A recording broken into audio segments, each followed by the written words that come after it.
big sound in a small town, far away from the big city lights, making music every night.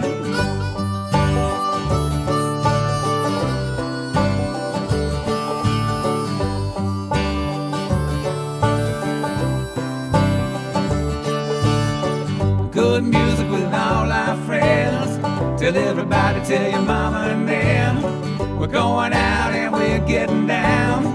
A big sound in a small town. A big sound in a small town. A big sound in a small town. A big sound in a small town.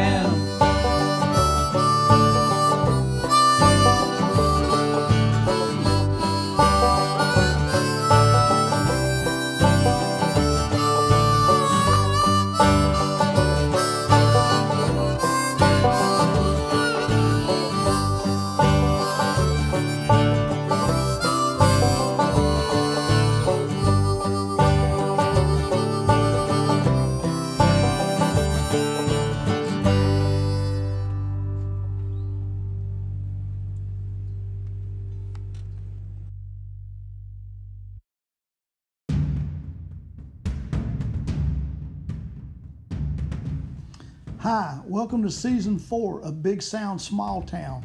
I'm your host, Sandy Carlton. Join me as musicians tell their stories about how they became musicians and the stories along the way.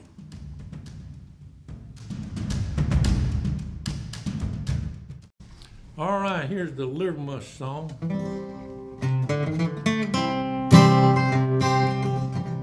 At the foot of the Blue Ridge Mountain, there's a North Carolina tree. Folks there call it liver mush, and they say it can't be beat. Well, you can get it in Cleveland County, but you can't in Mecklenburg. And if you cross the Virginia line, it's a word they never heard. Well, Grandma and Grandpa love it, and if you don't, you just hush. 'Cause everybody that I know, they love that liver mush. And it's liver mush for breakfast, liver mush for lunch, liver mush for dinner, and it's liver mush for brunch.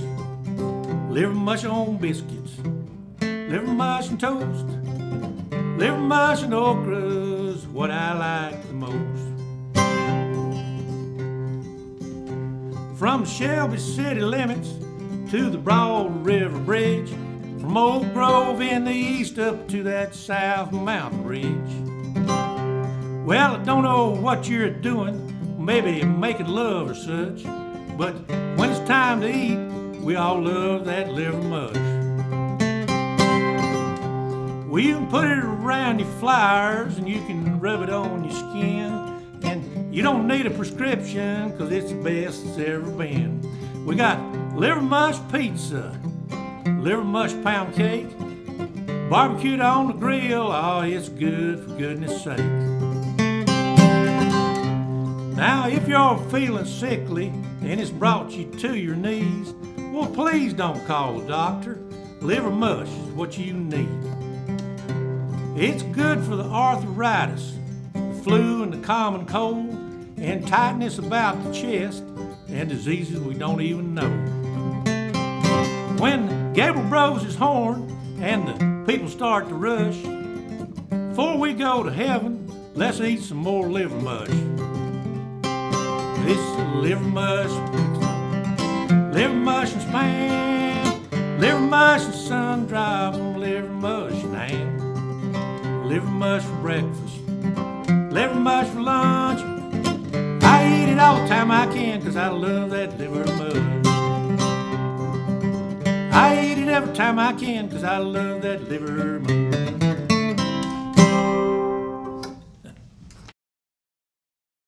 Okay, Sandy, my name is Gene Cox, and I'm thrilled to be here, and I love my music that I do, and I love talking about it, so I appreciate the invitation. I like people that like to talk about music, that's for sure. All right, so When did you first have that love for music? Well, I guess I've got a story just a little bit like everybody that got my first guitar when I was 16. It was made out of quarter-inch plywood. Oh, yeah. And I fumbled around, and back in those days, I was folk music. Right, oh, yeah. I was right into that folk music, loved Joan Baez and Dylan and Ramblin' Jack Elliott, sure. all that crowd, you know. Yeah. And so it kind of started right there for me, but I had a love for country and particularly bluegrass music, even that I don't know where it came from. Right. When I was a kid, you know, Saturdays you get up and Mama's like, you got to get out of the house, right, out of here and go. But I think it was 1 o'clock when Flat and Scruggs came on. Oh, yeah. Saturday, the yeah. half-hour show. Well, I was there, buddy. I had to be there, but it was just something that drew me, you know. Right. Yeah. But, yeah. But I kind of went from there, and I've played up and down, off and on, still trying to learn to play. I've got 3 daughters.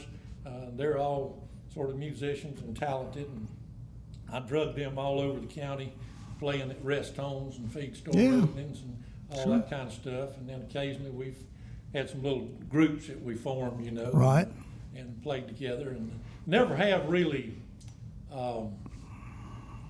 hit the road like a lot of people do, or the idea that, you know, we're going to make some money. Very few times. We got a tip or two. That'd be oh yeah. We never did join it, but that's sort of in a real nutshell where I came from, and I still love it. I credit my dad. I didn't come from a musical family, but my dad would sit down at the piano and he could chord it. So, right. And he would sing things like Blue Skies and stuff like that. Mm-hmm. And I think that had a big influence. Oh, I'm sure it He did. Lonesome Road Blues. Yeah. Piano. Oh, yeah. And that had a big influence on me. Yeah. Oh, yeah. But at some point you became a songwriter. How instant was that? Well, it was almost immediate because in 1969 I was up at Cullowhee, Western Carolina University, and I was walking down I stayed in the dormitory 1 quarter. I had to get out there. Yeah, I understand. But I was walking down the hall and I heard this music, and I stopped, and there's a kid sitting there in there with his record player. And I said, "What is that?" He said, "Come on in." And he was playing Ian and Sylvia. Yeah. Some of their Sylvia. Mm-hmm. Well, next thing I knew, he said, "You like Gordon Lightfoot?" I said, "I don't know who Gordon Lightfoot is. I've never heard of it." Right. And I think he just put out that first album. Yeah. And he popped that thing on, and that almost changed my life as far as songwriting. Right.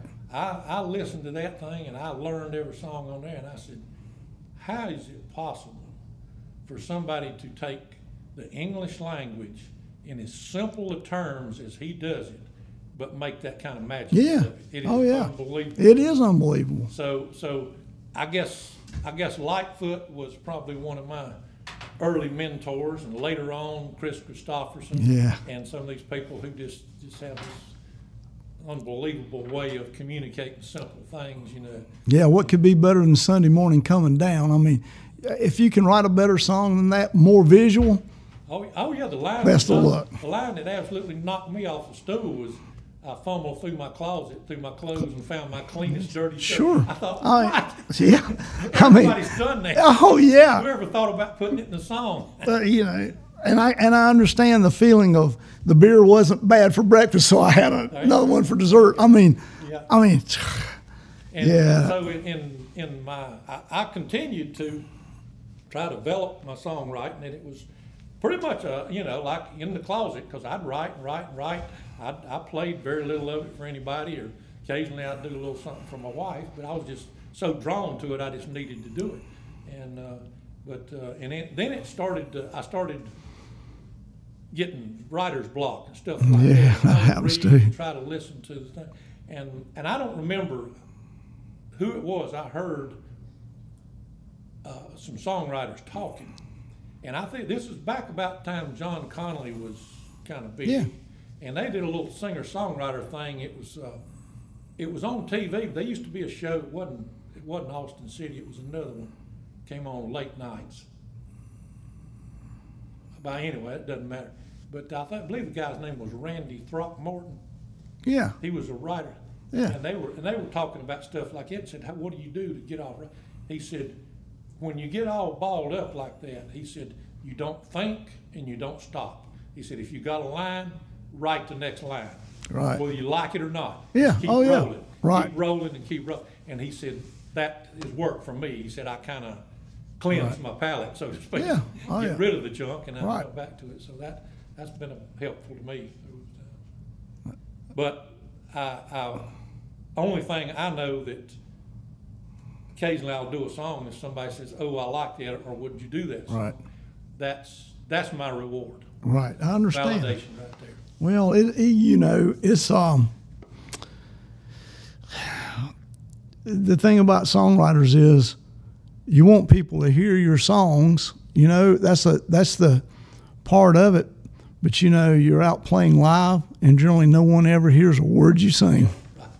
I mean, I'm a good captured audience here today. Yeah. And I like to do songs like that. Yeah. But very rarely do you ever get a chance. There's Yeah. listening rooms around, but they're few and far between.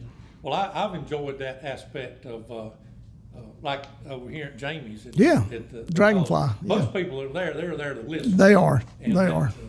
Yeah, because I don't have many songs that are, I guess, rowdy enough Right. for a bar. Right. Yeah. that. Yeah. So. At some point, did you realize you were getting pretty good at songwriting? I realized, I think, when I thought I had a good song. Yeah. Oh yeah. Okay, so it didn't like the moment come. You just finally, at some point, I finally got a good song. Is that kind of? Yeah. Well, I mean, some of that happened early on, and I thought they were good, and I'm not sure anybody else. But at least I thought they had the elements, right? Because I'd listened to enough songs, but I'm still not at the point that I'm overconfident about what I do. But yeah, I kind of feel like now I have got a method, which I don't know if I can explain, but I can sort of craft a good song, because I've had people call. A friend of mine called me the other night and said, something about write me a song about a leaning barn or something. It's about the fall or something. Yeah. What? Yeah. Oh well, I noticed that you had the craft down pretty well. That you fall in the right. I mean, you can't write 16 verses. Oh, you can, but no, you can't keep anybody's attention for 16 verses. Kind of have that. It's one of the things that I think young songwriters do not realize is you have a song attention span basically, and people give it up after so long if it just keeps going on. Yeah, probably about 4 minutes. Probably that's probably. Yeah, I've got this one song that I absolutely love the song, and I love doing it, but it's I've got it rewritten about 5 times, and it's basically the same tune all the time. But I probably, if I do the long version, it's got 9 or 10 verses. Yeah. And I think every one of them's necessary. Oh yeah. So it's more of a little novel than little opera maybe. Yeah, and it's a true story about me and my mama, because when I grew up in the age of the Marlboro Man. Sure. Yeah. And I asked her one day, I said, "Mom, I'm thinking about getting a tattoo on the back of my hand like a Marlboro." I was 16, I think. And I said, "What do you think?" I was from a real conservative Baptist family, and she kind of stood there and she said, "Well, that's up to you. So I'm not gonna tell you what to do, because I can't really tell you what to do. You do it anyway if you don't." And she said, "But she said, I will say this." She said, "The Bible says you're supposed to keep your skin clean, temple, God's temple and stuff like." Well, she laid that on me, Right. And so it's basically the conversation between me and my mom about that, So, and I think in the song I finally succumbed to a shiny new tattoo at the end. Exactly. Yeah, I understand. Yeah, that's a great concept. I noticed your songs are pretty story based. Yeah, I like stories. Yeah. Did you come from a writing background before? No. I'm a blue collar working type Joe. I grew up. I was doing, when I was a teenager, I was wiring houses. Right. Had a helper doing it by myself. Yeah. Stuff like that. My dad taught me to do stuff around the farm, but I always like I didn't do well in high school. I couldn't wait, but I did well in college. Right. It's like I wanted something a little more, you know. Sure. So, Yeah, I do. So I had that literary side to me, but it didn't come out, I don't think, till somewhere around my 20s or something. Right. Later on in life. Right. And I guess a guitar helped bring that out Yeah, too, didn't it? Yeah. Or banjo or whatever it is. Yeah, it did. Guitar, your first instrument, really? Yes. I claim to play the guitar and the banjo a little good enough to get by, and I can fake it a little on the mandolin. Sure. Yeah. Oh, yeah. I'm kind of the same way. I've pretty well faked it at every instrument for a lifetime. So, you know, it's Yeah, I was. What's his name? Wayne Benson.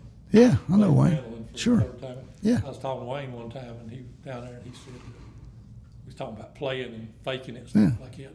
And I was saying about how frustrated it was to me. I was trying to learn a little mandolin stuff. Right.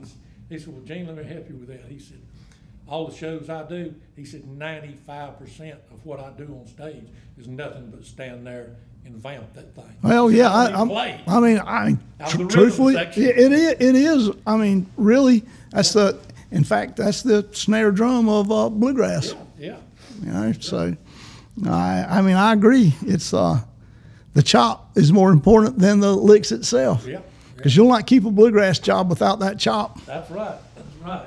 So, but yeah, he's right. He's a fine player though when he gets his chance to play. Oh, absolutely. I think he's one of them that just heard it and started Yeah, I playing. think he probably is. You know, and Kristen's a fine banjo player too. Before I forget it, what else we need to know? Yeah. Well, I'm sort of at a point in life. I'm retired right now. I'm 75, but I'm at a point in life where I'm starting to maybe immerse myself even a little more in my writing. Right. I don't have any other goals other than just what goes on paper. But Sure. I've made me a little corner nook at the house and moved all my music in there and filed it and got a recorder in there. I was getting ready to ask you, do you have it recorded, if nothing else, but for posterity's sake? Yeah, I do. Not all of them. All Not right, all of them. all right. I guess I've got about 100 of them recorded, and I need to go through and the kids want me, said, at least do a little bit of it, put the basic tune. Right, because, yeah. And that's another interesting thing. The different ones that fascinates me. My wife says, "How do you remember what tune you want to do that Right. to?" And I said, "Well, there's not so many tunes." Yeah, well, But anyway, for some reason or other, it just falls, the cadence of the words, it right. falls right in there. So, but yeah, that's what I'm doing right now. And when it gets a little warmer, I'll be on the porch. Right. And, Well, you know, that's the whole essence, I believe, of songwriting is you write the song for the sake of the song, and it has a life of its own. Yep. Wherever it goes, it goes. Yeah. And trying to write songs has made me a much better listener, because right now, I mean, like Sturgill Simpson, Yeah. Tyler Scruggs, Yeah. some of that stuff they're right. Right. I'm thinking, ooh, Right. I thought I had a pretty good song. God, Oh, God, I knocked agree. Me out. Oh, there's some. Yeah, I have an experience like that. I thought I was like Cracker Jack songwriter, and then I got a chance to go be a part of the Kerrville Folk Festival, and boy, did I get wore out. You know, I mean, it was one of those things. I just thought I was good. Yeah. Then I realized that everybody there was better than I was, and it's like, and that's one of those things as a songwriter. You go, oh gosh, man, I'm going to just give this up, or you put your head down and you learn to get better at it. Yeah. But no, you don't give it up. That's where you turn back, I think, Sandy, and you do it for its own sake, Yeah. not for I agree. comparing it to. I agree. Yeah. You know, and it's one of those things that I value the songwriter. I personally, you know, probably more than the musician. Yeah. You know, I mean, I like a good song, and I feel like every artist is no better than the songs they have. Yeah, well, that's true. And one thing that I need to formally thank Chris Christopherson. He don't know me, but he said something that made a big difference to me one time. He was on a guest on a show way back in, I don't know, 70s or 80s, and they asked him, that was when me and Bobby McGee was popular, and they asked him to sing the song because Janis Joplin had a video. Sing song. He said, "Man, I can't sing it." I said, "What are you talking about?" He said, "I'm not a singer or much of a player." He said, "I just wrote the song, you know." Right. And his humility, and I've heard him say that before. Yeah. And that gave me a little strength. Oh yeah. I'm not particularly a singer or a good musician, but what he was saying is, you know, yeah, he released a lot of songwriters to go ahead. Right. And sure. do what to do, because what's interesting about it is almost every songwriter I've ever heard, when I hear them sing the song, right, somebody else covered it, but I hear them sing, there was something there. Oh yeah. That the other person didn't have. Oh yeah. Oh. I see what he's doing. Oh yeah. Oh, that's so true. Yeah. I mean, I've known songwriters that were good. I've known a lot of songwriters that were good singers, but I've known some songwriters, myself included, that aren't very good singers, and sometimes it's harder to sell your songs if you're not as good a singer as other people. Yeah. You know. Also, do you co-write? I have not done that. Well, I take it back. I got a son-in-law, Colt Farrington, my son-in-law. Colt is a heck of a writer. Now, he'd probably say no if he was standing here, right. But he needs to be right. But yeah, me and him sat down and I helped him a little bit with a song he called the Bible Belt. I've encouraged him to do more, but right. I co-wrote one with him. Now, I mean, that's another thing too that is always strange to me is co-writing is kind of hard. Plus, people that do not realize that sometimes, particularly in the professional world, you co-write because the person you're co-writing with can get that song recorded by someone. So you let them change a word or two around and make them a co-writer because half of something's better than all or nothing. Yep, I understand there's a lot of that goes on. Well, these days I see they have 6 writers on songs, and I can't see how you could really claim that is one of your songs. I think the people in Nashville that are there all the time, they very clearly answered that question. When I've heard a lot of them say, "Yeah, there's a lot of music here, but this is about business." Yeah, it is. It's about making money. Sure, it is, and it's what it's become pretty much. I mean, you can the songs are well crafted, and each word is. They spend more time on a word than I probably spend on a song. So I guess there's a merit to that. Yep. You know. Well, I'm having fun. I know that, Sandy. I enjoy what I do. So. Well, and that's brought you a lot of pleasure for a long time, right? Oh, absolutely. And playing with my children is like a dream come true because they're all they can sing good and they can play and that's. Yeah, I envy you that. Yeah, I envy you that. That would be a family band. I have a brother that plays well and has played professionally. And do you know we've probably not played 20 notes together. Oh, wow. You know, and just, you know, my grandparents played, but outside of that, no one kin to me plays. So, yeah. Well, our latest little venture, and of course I won't go into that, but I kind of got sick a few years ago and hadn't been able to get back out much. But my 3 daughters and Tom Forney, who's I know Tommy. A good friend of mine. Sure. We put together a little group called Haggard Dolly, and we were kind of about to get it going there. Right. But then I kind of got sick, but I hope we can get back together and do sure. some of that stuff. Yeah, I saw you guys a couple of times. It's pretty good stuff. I like Tommy. Trying to get Tommy to do the show. You need to get him over here. He's a neat dude. He is a really neat dude. He and I have worked together on projects. I've known Tommy a long time. Great guy. Yeah. Big part of music heritage in this county, really. Yeah. Oh yeah.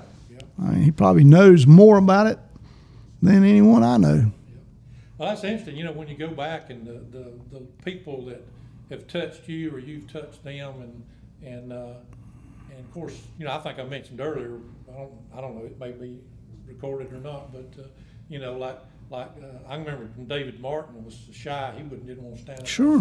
But one heck of a musician. Oh yeah. Lifelong friend for me, and like I said, Randy Saxon, Dean Jenks. Sure. Both of them, I showed them a little something on the banjo when they were trying to. Yeah. And they.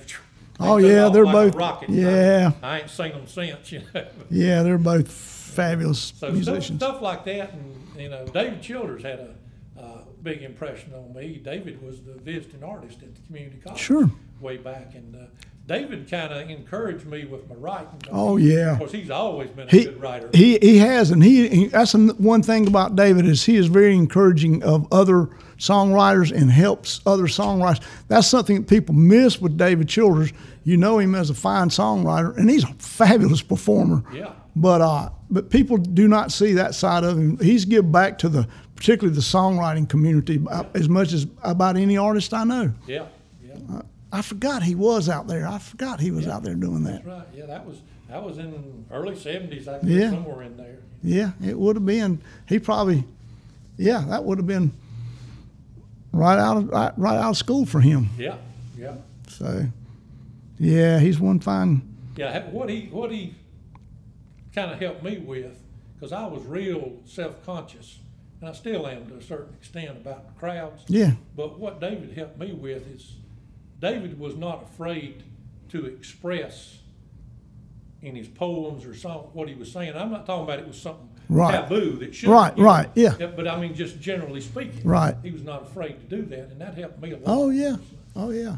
David also knows how to do.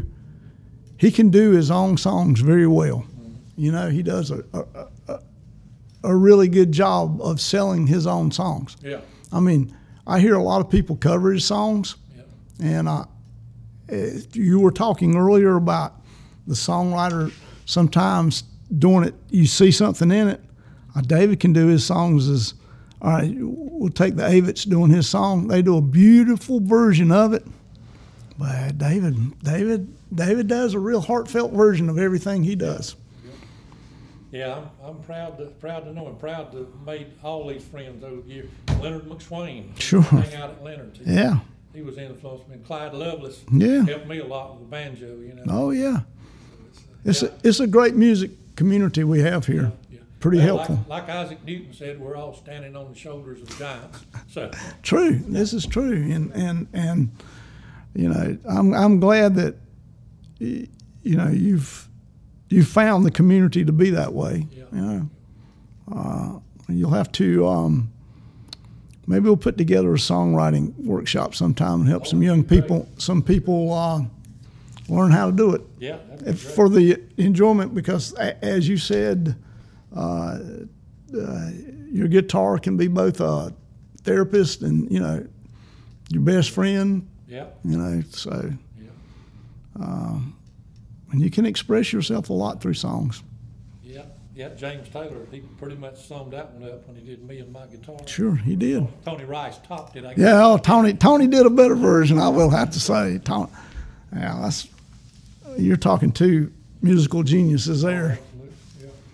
Both of them with North Carolina ties, too. Yeah. So a lot of good folks come out of North Carolina. They do. They really do. Well, Gene, what else we need to know?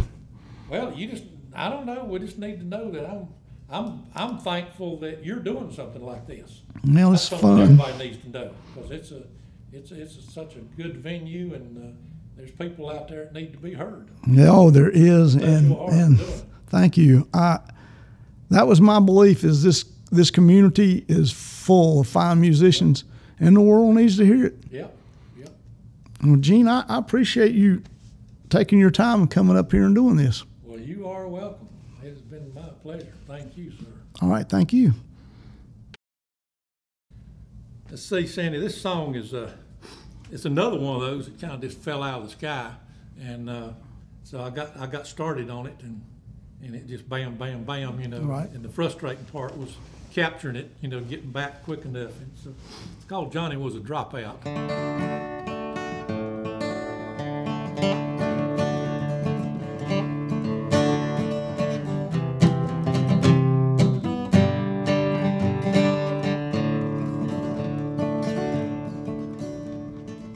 Johnny was a dropout, he had a rabbit's foot for luck. Stole his daddy's gun and his neighbor's pickup truck. And he drove it to the liquor store and he robbed that sucker blind. He throwed an empty in the river as he crossed the county line.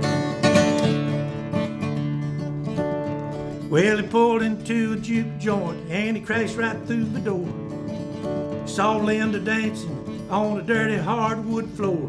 And he took her by the hand and a 6-pack to go. And he put her in the pickup truck and he put her to the floor. And the sun is setting on the water and the moon is shining in Cancun. And Johnny and Linda, they're chasing crazy dreams on their way to the robber's honeymoon. Throwed her in reverse, he's gonna head that sucker south. He went screaming down Main Street with a toothpick in his mouth. Well, he rear-ended a taxi cab, knocked the signpost down. He did a bootleg at the court square and he went screaming out of town. Well, all he ever wanted was to find peace in his head. Other folks would stop, but he would go ahead. And Linda said she loved him and she would until she died. She didn't know she was a prophet. Johnny looked at her and smiled. And the sun is setting on the water and the moon is rising in Cancun. And Johnny and Linda, they're chasing crazy dreams on their way to the robber's honeymoon. Well, Mexico is calling us. We can be down there by noon. We're getting married at the border on our way down to Cancun. But Johnny never made it, 'cause the law was up ahead. There was a shooting at the border, and Linda wound up dead. Now Johnny's in a jail cell, and Linda's in Cancun. At a morgue somewhere in Mexico, at the robber's honeymoon.